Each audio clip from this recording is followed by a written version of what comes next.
Okay, so to take the derivative of this, let's first realize that this is going to be a product rule because we have, let me use the draw feature here, we have 4x, and then we have the e to the negative 0.4x. So we've got two things being multiplied. We've got to use our product rule. So really, when we're using the product rule, we're going to have f times g prime, and then we're going to have g times f prime. Or we can do that out of order. It doesn't really matter since it's addition. All right, so let's do f times g prime. All right, so f, if we think of our first thing as f, is going to be just plain old 4x.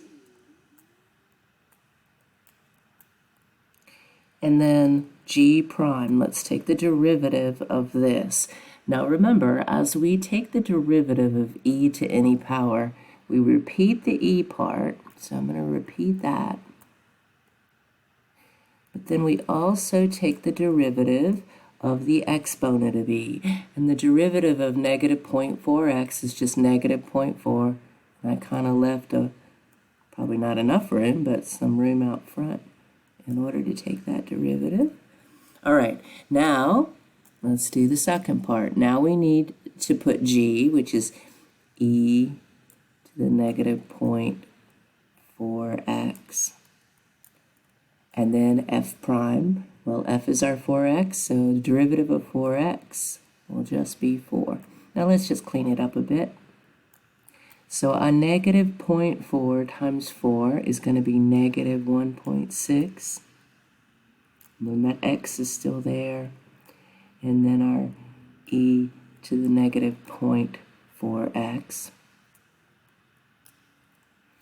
And then over here I'll go ahead and put the 4 in front just so it looks prettier that way. And apparently I can't draw very well, but